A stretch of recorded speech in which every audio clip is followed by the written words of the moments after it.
you tired of that nagging feeling? You know the one. The feeling that no matter how hard you work, no matter how much you get, it's never quite enough. Do you ever feel like you're chasing your tail, constantly striving for the next purchase, the next upgrade, only to find yourself still feeling empty? If that resonates with you, you are absolutely in the right place, because today we're diving deep into a powerful path to true wealth. A path that isn't paved with endless consumption, but with something far more profound: Stoic financial minimalism. Now, before we go any further, if you're new here and resonate with the Stoic path to a better life, make sure you hit that subscribe button and ring the notification bell so you don't miss out on future wisdom drops. And if you're already feeling this topic, give that like button a tap. It really helps the channel grow and spread these valuable ideas. And right off the bat, I want to ask you something in the comments below.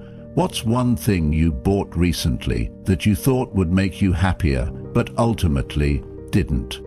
Share your experience. Let's start a conversation and learn from each other right from the beginning. Step 1. Define your enough, the Stoic virtue of temperance. All right, let's get into our first Stoic step towards financial minimalism. And it all starts with a fundamental question. What is enough for you? Stoicism, at its core, is about virtue, and one of the cardinal virtues is temperance. Temperance isn't about deprivation, it's about wisdom in our desires. It's about understanding what truly serves our well-being and what is just excess, noise, and distraction. In our consumer-driven world, we're constantly bombarded with messages telling us we need more. More stuff, more experiences, more status symbols. But Stoicism challenges this. It asks us to look inward and define our own measure of sufficiency. Think about it.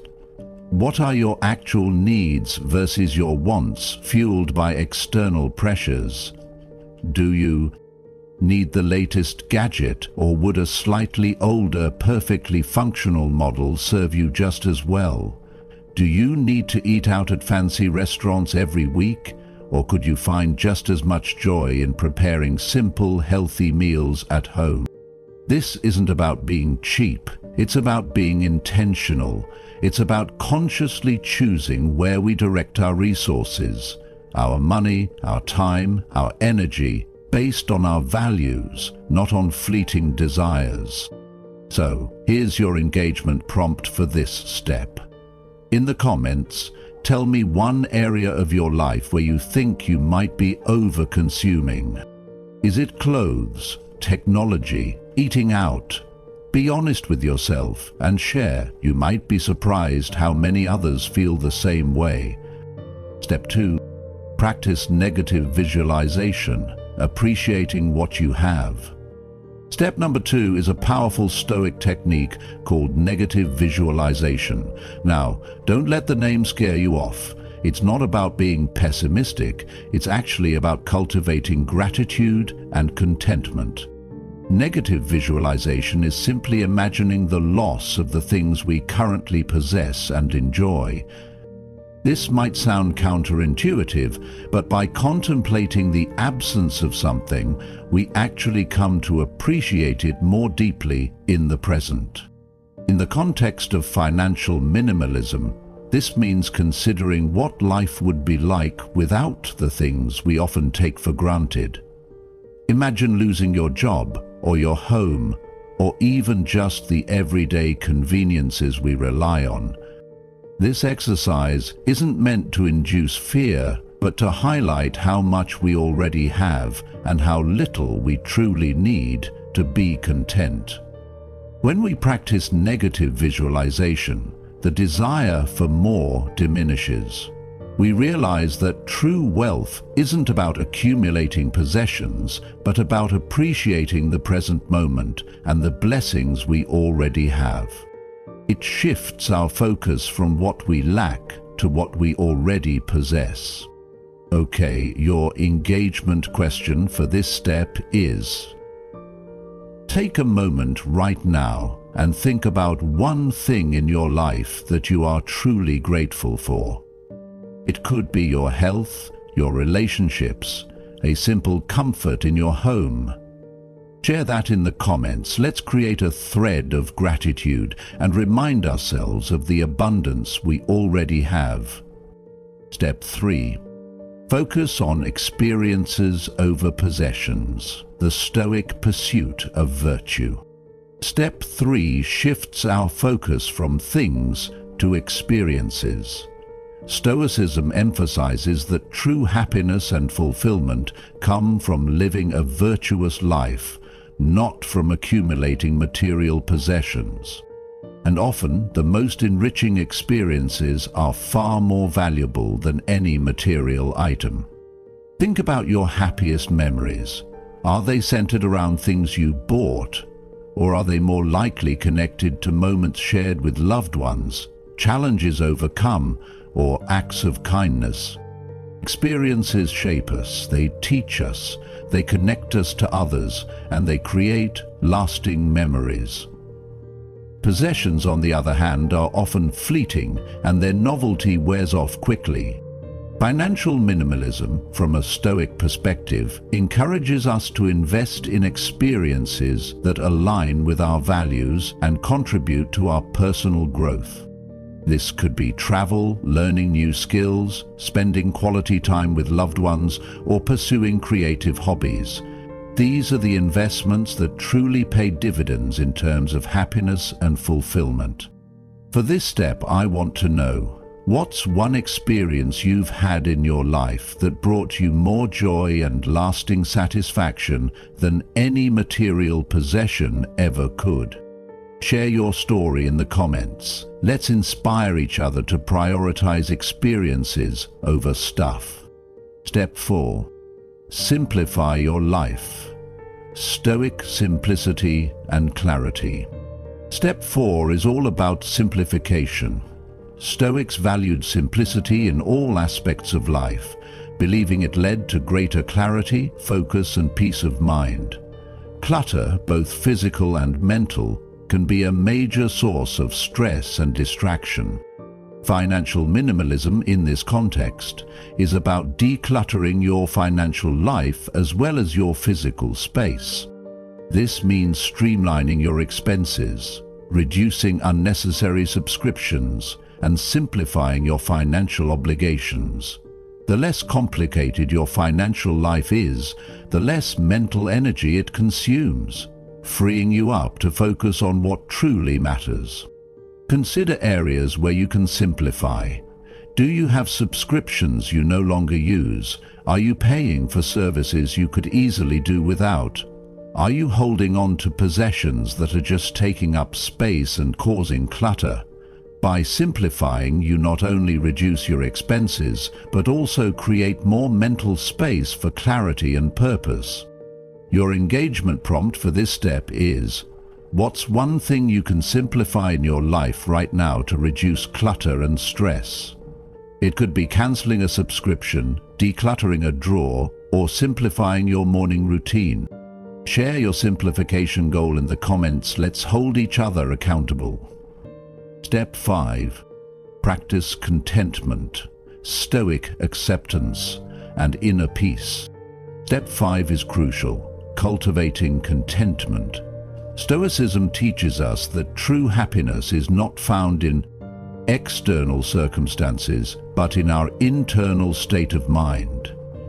Contentment is the ability to find peace and satisfaction with what we have, regardless of external conditions.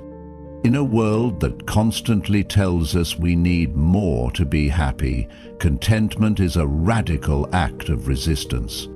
It's about shifting our focus from what we lack to what we already possess and appreciating the present moment. It's about recognizing that true wealth is not about accumulating possessions, but about cultivating inner peace. Financial minimalism supports contentment by reducing the constant pressure to acquire more.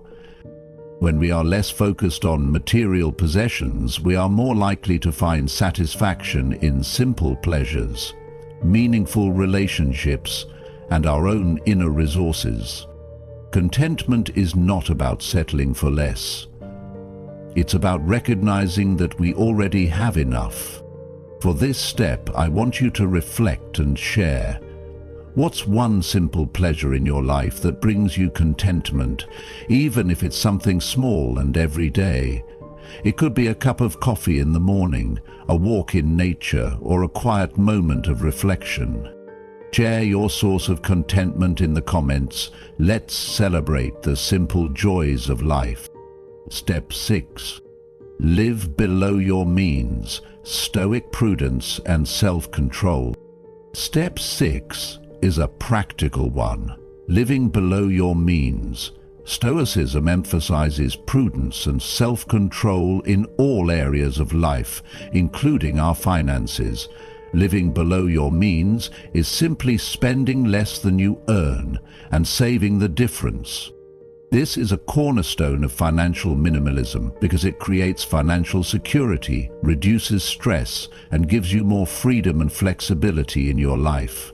It's about making conscious choices about your spending and prioritizing long-term financial well-being over short-term gratification. Living below your means doesn't mean deprivation. It means making conscious choices about where your money goes. It means prioritizing saving and investing over impulsive purchases. It means building a financial cushion that can protect you from unexpected events and give you the freedom to pursue your goals. Your engagement question for this step is, what's one small step you can take today to start living more below your means? It could be packing your lunch instead of eating out, brewing coffee at home, or tracking your expenses to identify areas where you can cut back. Share your action step in the comments. Let's take practical steps towards financial freedom together. Step 7. Give back and contribute. Stoic justice and social responsibility. Our final Stoic step is about giving back and contributing. Stoicism emphasizes the virtue of justice, which includes our responsibility to contribute to the well-being of society and help those in need. True wealth, from a Stoic perspective, is not just about personal accumulation, but about using our resources to make a positive impact on the world. Financial minimalism frees up resources, both time and money, that can be directed towards helping others. When we are less focused on acquiring more for ourselves, we have more capacity to give to those less fortunate. This could be through charitable donations, volunteering our time, or simply being generous and helpful to those around us. Giving back not only benefits others, but also enriches our own lives. It gives us a sense of purpose, connection, and fulfillment that material possessions can never provide. It reminds us that we are part of something larger than ourselves, and that true wealth is measured not by what we have, but by what we give. For this final step, I want to ask you, what's one way you can give back or contribute to your community or to a cause you care about, even in a small way? It could be volunteering, donating to charity, or simply offering a helping hand to someone in need. Share your idea in the comments. Let's inspire each other to live lives of purpose and generosity.